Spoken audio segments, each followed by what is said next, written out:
नमस्कार, स्वागत करते हैं आपका इस भेंट वार्ता में। मैं हूं आज आपके साथ दीपक निषाद और हमारे साथ आज वाईपी सिंह साहब हमारे स्टूडियो में उपस्थित हैं। आप प्राचार्य हैं पॉलिटेक्निक कॉलेज सागर में। हम आज आपसे जानेंगे पॉलिटेक्निक कॉलेज में संचालित होने वाले कोर्सेज के बारे में। एडमिशन की प्रक्रिया अभी शुरू हो चुकी है, उसके लिए क्या अहर्ताएं हैं, क्या प्रक्रियाएं हैं, तमाम बिंदुओं पर बातचीत करने के लिए हम आमंत्रित करते हैं वाईपी सिंह साहब को। वाईपी सिंह साहब, आपका बहुत बहुत स्वागत है हमारे स्टूडियो में। धन्यवाद निषाद जी। सबसे पहले आपसे हम जानना चाहेंगे कि पॉलिटेक्निक कॉलेज यहाँ पे जो कोर्सेज ऑफर किए जाते हैं, जिस तरह के कोर्सेज चलते हैं, पढ़ाई होती है यहाँ पे, उसके लिए एडमिशन प्रक्रिया क्या है? जी हाँ, पॉलिटेक्निक कॉलेज में एडमिशन लेने के लिए एमपी ऑनलाइन के थ्रू एडमिशन ले सकते हैं।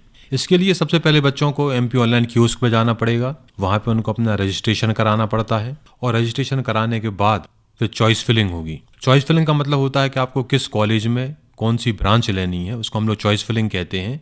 उसके बाद चॉइस फिलिंग होगी और फिर आपको एडमिशन मिल जाता है। आपके पास एसएमएस आएगा जैसे ही एडमिशन आपको मिलता है। जो रजिस्टर्ड मोबाइल नंबर है, उस रजिस्टर्ड मोबाइल नंबर पे आपको एसएमएस आ जाएगा और फिर आपको कॉलेज में आके संपर्क करना पड़ता है और इस तरह से एडमिशन प्रोसेस कंप्लीट हो जाती है। एडमिशन प्रोसेस में आपने बताया कि एमपी ऑनलाइन कियोस्क पे आपको जानना पड़ता है, तो यहाँ पे जो रजिस्ट्रेशन प्रक्रिया होती है, रजिस्ट्रेशन प्रक्रिया में कौन कौन से सवाल होते हैं या कौन कौन से रिक्वायरमेंट्स होते हैं, डाटा जिसको आपको फिल करना होता है, और रजिस्ट्रेशन में शुल्क कितना लगता है? देखिए, जैसा कि मैंने आपसे कहा कि आपको एमपी ऑनलाइन कियोस्क में जाना पड़ेगा, लेकिन ये आवश्यक भी नहीं है कि एमपी ऑनलाइन कियोस्क में जाना ही है। जिन बच्चों के घर में कंप्यूटर है या स्मार्टफोन है, वो अपने फ़ोन से भी रजिस्ट्रेशन कर सकते हैं, या जिनके घर में कंप्यूटर है, सिस्टम है, इंटरनेट है, वो घर से भी रजिस्ट्रेशन कर सकते हैं। उनको एमपी ऑनलाइन कियोस्क में जाने की आवश्यकता नहीं है। यदि आपको रजिस्ट्रेशन कराना है तो उसके लिए आपको गूगल में DTE काउंसलिंग आप लिख देंगे या DTE MP काउंसलिंग, इतना भी आप लिख देंगे, तो सबसे पहले आपको काउंसलिंग का पेज ही ओपन हो जाएगा।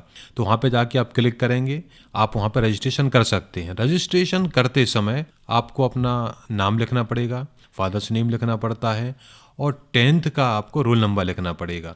जैसे ही 10th का रोल नंबर आप लिखेंगे और बोर्ड लिखेंगे, एमपी बोर्ड है या CBSE है या किसी दूसरे स्टेट का बोर्ड है, तो आपके जो 10th के मार्क्स हैं वो ऑटोमेटिक उसको उठा लेता है। एमपी बोर्ड है तो आपके मार्क्स आ जाएंगे, CBSE बोर्ड है तो ऑटोमेटिक मार्क्स जो है हमारा पोर्टल ले लेता है। उसके बाद यदि कोई कैटेगरी है आपकी तो वो कैटेगरी आपको लिखनी पड़ेगी। जो भी कैटेगरी आप लिख रहे हैं तो उसका आपको सर्टिफिकेट भी लगाना पड़ता है। जो ऑथराइज सर्टिफिकेट होता है, जो हमको कलेक्ट्रेट के थ्रू या SDM ऑफिस के थ्रू जो सर्टिफिकेट मिलता है, वो सर्टिफिकेट आपको इसमें अपलोड करना पड़ता है। आपको निवास प्रमाण पत्र अपलोड करना पड़ता है। तो ये सारे डॉक्यूमेंट्स आपको अपलोड करने पड़ते हैं। या यदि NCC है आपके पास तो आपको NCC भी अपलोड कर सकते हैं। किसी के पास फ्रीडम फाइटर का कोटा है तो उसको भी अपलोड कर सकता है। तो जो भी आप कैटेगरी में जा रहे हैं उसका सर्टिफिकेट यदि आपके पास है तो वो आपको सर्टिफिकेट अपलोड करना पड़ेगा। फिर आता है वेरिफिकेशन का काम। आजकल गवर्नमेंट ने बहुत अच्छा काम किया है कि बच्चे को किसी भी कॉलेज में वेरिफिकेशन कराने नहीं जाना पड़ता है। अब सारी वेरिफिकेशन प्रोसेस ऑनलाइन हो गई है। आपको याद होगा कि पहले जब हम एडमिशन लेते थे तो रजिस्ट्रेशन कराने के बाद हमको नियर बाय कॉलेज में, चाहे वो इंजीनियरिंग कॉलेज हो या पॉलिटेक्निक कॉलेज हो, वहाँ पे जाके अपने डॉक्यूमेंट्स को वेरीफाई कराना पड़ता था। और वेरिफिकेशन के लिए अब आपको किसी भी कॉलेज में जाने की आवश्यकता नहीं है, ऑटोमेटिक ई वेरिफिकेशन हो जाएगा। जब ऑटोमेटिक ई वेरिफिकेशन हो जाता है तो आपके पास SMS आएगा कि आपका वेरिफिकेशन हो चुका है। यदि किसी कारणवश, जिसकी संभावना बहुत कम है लेकिन फिर भी यदि किसी कारणवश ई वेरिफिकेशन नहीं हो पा रहा है तो आपको SMS आएगा, आपको बताया जाएगा कि आपका ई वेरिफिकेशन नहीं हो रहा है, जो कुछ भी कारण हो। फिर उसके बाद आपको इंजीनियरिंग कॉलेज में जाके वहां से आपको वेरिफिकेशन कराना पड़ेगा और फिर आप चॉइस फिलिंग कर सकते हैं। जी डॉक्टर साहब, बहुत महत्वपूर्ण बातें और बहुत अच्छी बातें आपने बताई। एमपी ऑनलाइन कियोस्क में सबको जाने की ज़रूरत नहीं है। जिसके पास खुद का स्मार्टफोन, मोबाइल, डेस्कटॉप है, इंटरनेट युक्त, वो अपने घर से ही कर सकता है। दूसरी चीज़ ये है कि वेरिफिकेशन की प्रक्रिया पहले से बहुत सरल कर दी गई है, आपको यहाँ वहाँ दौड़ने की ज़रूरत नहीं है। अच्छा, आपने बातचीत के बीच में आपने चॉइस फिलिंग की बात की, तो चॉइस फिलिंग की बात पे हम आते हैं। और जो श्रोता हमें सुन रहे हैं या जो बच्चे हमें सुन रहे हैं जो अप्लाई करना चाहते हैं, उनकी जानकारी के लिए आपसे मैं जानना चाहूँगा कि चॉइस फिलिंग के लिए कौन कौन से ट्रेड हमारे पॉलिटेक्निक कॉलेज में यहाँ पे उपलब्ध हैं, या ये चॉइस फिलिंग जो होती है वो पूरे MP के जो पॉलिटेक्निक कॉलेजेस हैं उनको ध्यान में रख करके किए जाते हैं, फिर बाद में कॉलेज का आवंटन होता है? देखिए, पहले तो रजिस्ट्रेशन जैसे हमने कराया तो रजिस्ट्रेशन के समय भी आपको कुछ फीस देनी पड़ेगी, वो है 100 रुपये रजिस्ट्रेशन फीस होती है। फिर at the time of choice filling, जब हम चॉइस फिलिंग कर रहे हैं तब भी हमको 400 रुपये लगते हैं। अब देखिए, जब आप चॉइस फिलिंग करेंगे तो वो पूरे मध्य प्रदेश में जितने भी पॉलिटेक्निक कॉलेजेस हैं और उनमें जितनी भी ब्रांचेस हैं वो सब आप ले सकते हैं। वो सारे ऑप्शंस आपके पास अवेलेबल हैं, चाहे वो गवर्नमेंट के हों या प्राइवेट के हों। अभी स्टूडेंट के ऊपर है कि उसको किस कॉलेज में कौन सी ब्रांच चाहिए। जरूरी नहीं कि जो ब्रांच आपको चाहिए वो मिल भी जाए। पहले कैटेगरी आपने किसी कॉलेज में मान लीजिए कंप्यूटर साइंस को रखा, वहाँ आपको ना मिल पा रही हो तो आप नंबर 2, नंबर 3, नंबर 4, नंबर 5 इस तरह से चॉइस नीचे उतरती जाती हैं। लेकिन अल्टीमेटली पोर्टल जो है वो जितने भी कॉलेजेस होते हैं उन सारे कॉलेजेस की हर एक ब्रांच को हमें बताता है और उसी के बाद हम चॉइस फिलिंग करते हैं। अब बात मैं करता हूँ सागर की जी। हमारे यहाँ पे 5 ब्रांचेस हैं। इलेक्ट्रॉनिक्स एंड टेलीकम्युनिकेशन पहली ब्रांच, दूसरी ब्रांच है कंप्यूटर साइंस, तीसरी ब्रांच है आर्किटेक्चर एंड इंटीरियर डिजाइनिंग, चौथी ब्रांच है फैशन टेक्नोलॉजी, पांचवी ब्रांच है मॉडर्न ऑफिस मैनेजमेंट। ये ब्रांचेस सागर में चलती हैं। सबसे खुशी की बात यह है कि ये सारी लेटेस्ट ब्रांचेस हैं, इंडस्ट्री ओरिएंटेड ब्रांचेस हैं और इन ब्रांचेस में बच्चों का क्रेज भी काफ़ी ज़्यादा है और बहुत सारे बच्चे इन ब्रांचेस को लेना चाहते हैं। तो ये जो गवर्नमेंट ने यहाँ पे खोला, ट्रेडिशनल ब्रांचेस हमारे यहाँ नहीं खुली थी। ट्रेडिशनल ब्रांचेस हमारा मतलब होता है सिविल, मैकेनिकल, इलेक्ट्रिकल। ये ब्रांचेस हमारे यहाँ नहीं है। हमारा जो नई ब्रांचेस होती है, जो मॉडर्न ब्रांचेस हैं, ये 5 ब्रांचेस हैं। Computer science, electronics and telecommunication, architecture and interior designing, fashion technology और मॉडर्न ऑफिस मैनेजमेंट। ये 5 ब्रांचेस में आप आ सकते हैं और सागर में पढ़ सकते हैं। जी, आपने बताया कि इंडस्ट्री ओरिएंटेड जो ब्रांचेज हैं वो सागर पॉलिटेक्निक कॉलेज में हैं। इसमें चूंकि आपका बहुत लंबा अनुभव भी रहा है अध्ययन अध्यापन का और आप प्रिंसिपल भी हैं, तो आपके माध्यम से हम ये जानना चाहेंगे कि जो बच्चे अप्लाई कर रहे हैं, जहाँ भी हमारी बात को सुन रहे हैं, वो किन चीज़ों का ध्यान रखें अप्लाई करते वक्त। क्या उनका जो इंटरेस्ट है या फिर इंडस्ट्री में जिसकी डिमांड ज़्यादा है जिस सब्जेक्ट की, क्या कॉम्बिनेशन अपने ध्यान में रख करके वो अप्लाई करें ताकि वो एक बेहतर विकल्प तक पहुँच पाएँ। देखिए, आपने जो 2 बातें कही हैं, दोनों बातों को देखते हुए भी हमको अप्लाई करना होगा। पहला, इंटरेस्ट क्या है और दूसरा, इंडस्ट्री ओरिएंटेड ब्रांचेस कौन सी हैं। इंडस्ट्री ओरिएंटेड ब्रांचेस से मतलब है कि हमें किस ब्रांच में बहुत आराम से नौकरी मिल जाएगी, इंडस्ट्री में हमारा प्लेसमेंट बहुत आराम से हो जाएगा।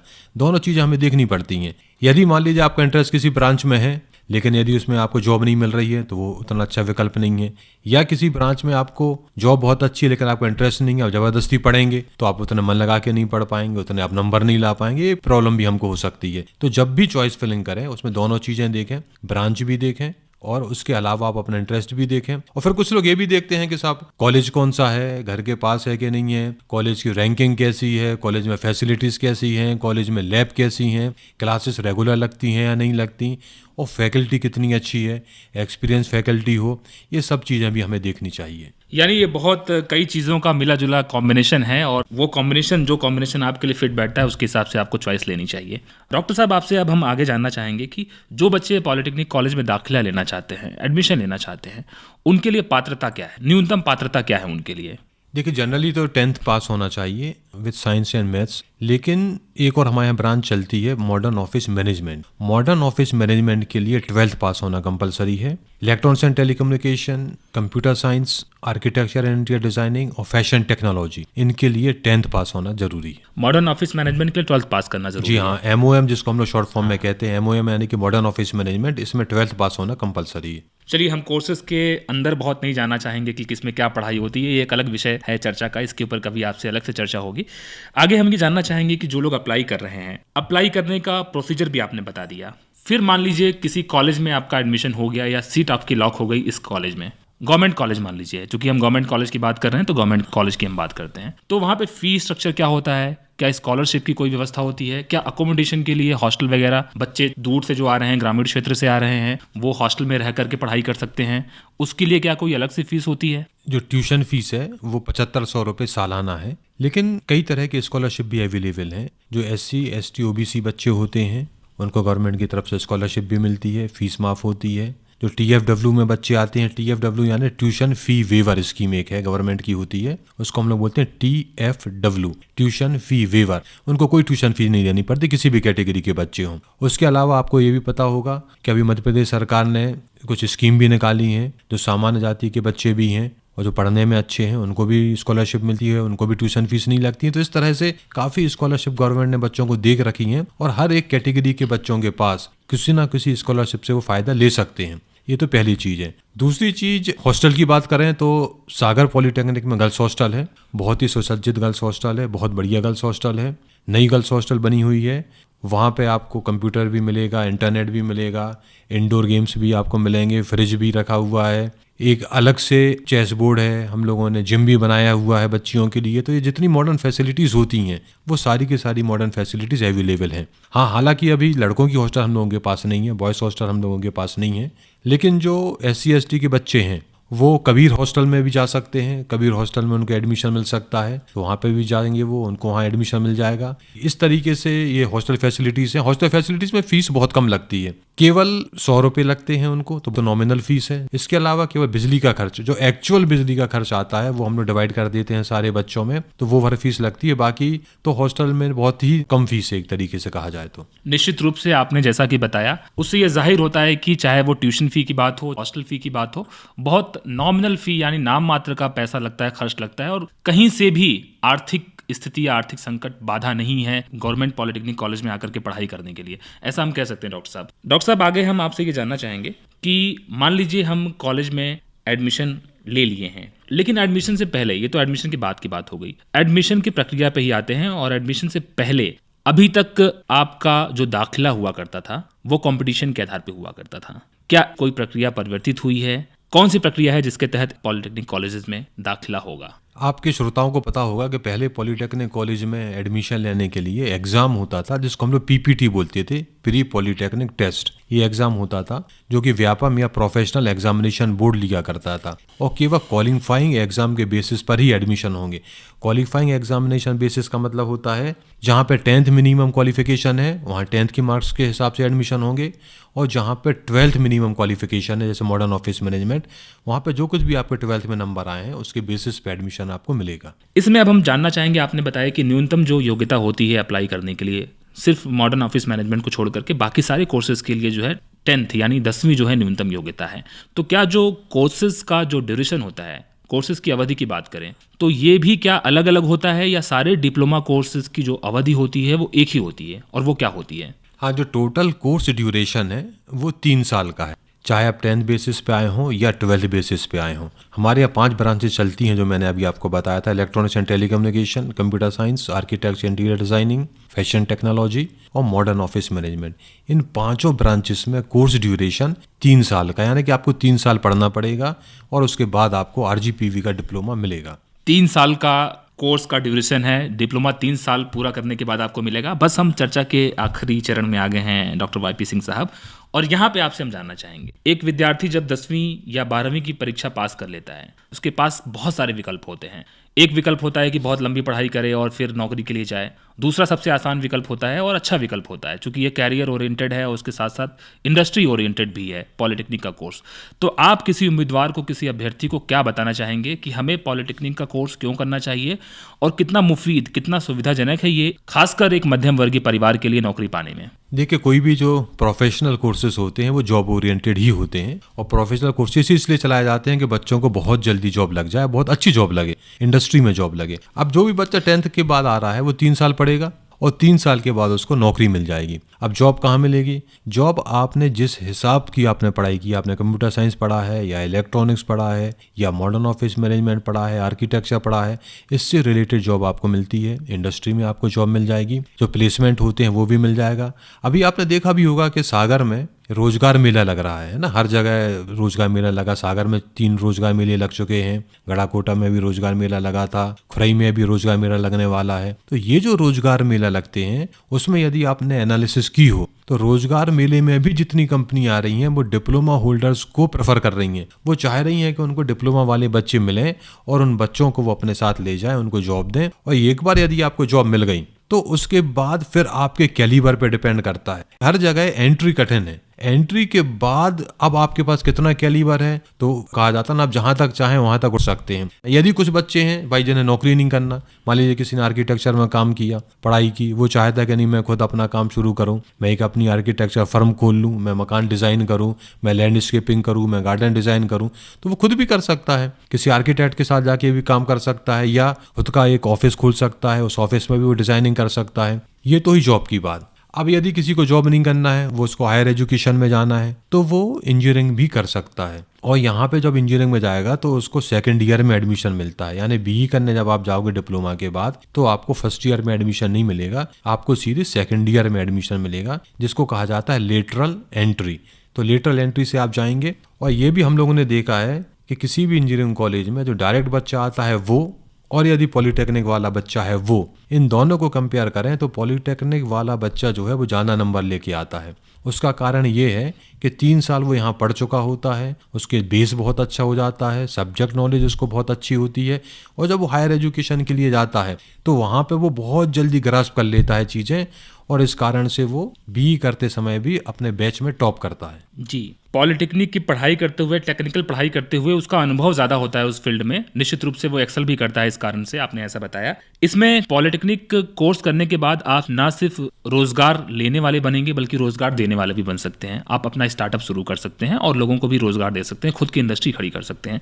डॉक्टर साहब, आपने चूंकि चर्चा छेड़ी है तो इसमें मैं एक चीज़ और जानना चाहूँगा, बस एक जिज्ञासा के लिए, ताकि जो लोग ये जानना चाहें कि सिर्फ डिप्लोमाधारी बन के हमें नहीं रहना है, हमें आगे भी पढ़ाई करनी है। मान लीजिए कि वो किसी जॉब में है, अच्छी जॉब में है, डिप्लोमा करने के बाद मान लीजिए गवर्नमेंट सेक्टर में ही है वो, उसके बाद वो अपने क्वालिफिकेशन को बढ़ाने के लिए, प्रमोशन पाने के लिए कुछ करना चाहते हैं, तो क्या उसके अलावा एक कोई ऐसा कोर्स भी होता है जिसके माध्यम से वो बीई डिग्रीधारी हो सकते हैं और आगे उनको जो प्रमोशंस के रास्ते होते हैं, चैनल्स होते हैं, वो खुल जाते हैं? देखिए, ये तो बहुत अच्छा आपने क्वेश्चन पूछा है। कई लोग डिप्लोमा के बाद नौकरी करते हैं, नौकरी करने के साथ साथ वो अपने एजुकेशनल क्वालिफिकेशन भी बढ़ाना चाहते हैं। इसके लिए सबसे अच्छा होता है कि आपने जो हमारे ओपन यूनिवर्सिटीज़ होती हैं वहाँ से आप डिग्री, डिप्लोमा, सर्टिफिकेट कर सकते हैं। यूजी का काम है या पीजी, जो भी आपको करना वहाँ से आप कर सकते हैं। जैसे इग्नू बहुत अच्छी है, या जो हमारे मध्य प्रदेश की जो ओपन यूनिवर्सिटी है वहाँ पे भी आप जाएं, आप रजिस्ट्रेशन करा लें। तो ओपन यूनिवर्सिटी कॉन्सेप्ट ही ये है। ओपन यूनिवर्सिटी गवर्नमेंट ने शुरू ही इसलिए की थी कि कोई भी बच्चा यदि नौकरी कर रहा है और नौकरी करने के साथ साथ वो अपनी एजुकेशन क्वालिफिकेशन बढ़ाना चाहता है तो उसको भी कर सके। तो ओपन यूनिवर्सिटी में जाके आप इस तरह के काम कर सकते हैं। इस तरह के कोर्सेज को क्या किसी स्पेसिफिक नाम से, किसी विशेष नाम से हम जानते हैं? नहीं, ये तो देखिए, इग्नू में जैसे आप गए तो इग्नू के हर एक कोर्स के लिए उन्होंने अलग अलग क्वालिफिकेशन डिफाइन की हुई हैं। अब आपको कौन सा कोर्स करना है वो इग्नू की वेबसाइट पे हमें जाना पड़ेगा और वहाँ से हमको देखना पड़ेगा कि इस कोर्स के लिए इग्नू ने मिनिमम क्वालिफिकेशन क्या डिफाइन की हुई है। जी डॉक्टर साहब, बस मैं आपसे ज़्यादा समय नहीं लूँगा, बस आखिरी में एक सवाल और जानना चाहूँगा आपसे कि जैसे बच्चे हैं, बहुत पारंपरिक पढ़ाई करते हैं, बीए करते हैं, बीएससी करते हैं, बहुत समय भी उनका ज़ाया होता है और बहुत संघर्ष भी करते हैं, स्ट्रगल करते हैं, नौकरी नहीं मिलती उनको। ऐसे में हमारे पास पॉलिटेक्निक कॉलेज का डिप्लोमाधारी बनने का अवसर है और हम जॉब ओरिएंटेड कोर्स करके हम सीधे इंडस्ट्री में दाखिल हो सकते हैं, सीधे नौकरी पा सकते हैं। समय भी कम लग रहा है आपका, पैसा भी कम लग रहा है आपका, स्किल आपकी बहुत बढ़ रही है। तो आप क्या बताना चाहेंगे हमारे श्रोताओं को, खासकर युवा श्रोताओं को, कि कैसे ये जो कोर्स है वो बाकी कोर्सेज से हटके हैं? देखिए, सबसे पहले तो हम लोगों के यहाँ जो कोर्स होता है, एक जो मैंने कहा जॉब ओरिएंटेड है, ये तो खैर फैक्ट ही है जो आपने अभी सुन भी लिया है। यहाँ पे जो लैब में हम लोग बच्चों को ले जाते हैं, जो लेबोरेटरी होती है वो बड़ी एडवांस लेबोरेटरी है हमारे पास और एडवांस इक्विपमेंट्स हैं। तो जितना टाइम हम थ्योरी में देते हैं उतना ही समय हम बच्चों को लैब में भी देते हैं। हमारे यहाँ यदि 6 घंटे क्लास लग रही है, 3 घंटे हम थ्योरी पढ़ाएंगे तो 3 घंटे बच्चे को हम लैब में भी पढ़ाएंगे और लैब में हम उसको पढ़ाते हैं और फिर लैब में हम छोड़ भी देते हैं बच्चों को कि अब तुम्हें हमने सिखा दिया, अब आगे तुम लोग एक्सपेरिमेंट करो, खुद अपने हिसाब से आप पढ़ो, सीखो, इक्विपमेंट्स को हैंडल करो। तो जब ये सब चीज़ें आप कर लोगे तो एक कॉन्फिडेंस लेवल हमारे अंदर बढ़ जाता है और वही जो कॉन्फिडेंस तो हमको बढ़ाना है। कॉन्फिडेंस आपके अंदर बढ़ेगा तो आपका एटीट्यूड भी सुधरेगा और आप जो सामने चीज़ों को देखेंगे, जो आप सामने चीज़ों को समझेंगे, उसको बहुत अच्छे से आप बहुत डीपली समझ पाएंगे। और जब किसी इंडस्ट्री में आप जाएंगे, आप किसी इक्विपमेंट को हैंडल करेंगे, आप मशीनरी को हैंडल करेंगे, तो बहुत कॉन्फिडेंस से हम वो सब काम कर सकते हैं। बहुत व्यवहारिक और प्रायोगिक ज्ञान जो है प्रदान किया जाता है लैब के माध्यम से, ऑब्जर्वेशन के माध्यम से। और डॉक्टर वाईपी सिंह साहब, प्राचार्य एसआर पॉलिटेक्निक कॉलेज से आप हमारे बीच आए और आपने तमाम सुनने वालों को बहुत विस्तार से, बहुत रोचक तरीके से, बहुत सुंदर तरीके से एडमिशन प्रक्रिया क्या हो सकती है, कौन कौन से ट्रेड ऑफर किए जाते हैं, कोर्सेज क्या होते हैं, प्लेसमेंट क्या होता है और क्या सुविधाएं होती हैं, बहुत विस्तार से आपने बताया। बहुत बहुत शुक्रिया अदा करना चाहते हैं आपका। धन्यवाद आपका और धन्यवाद ऑल इंडिया रेडियो का।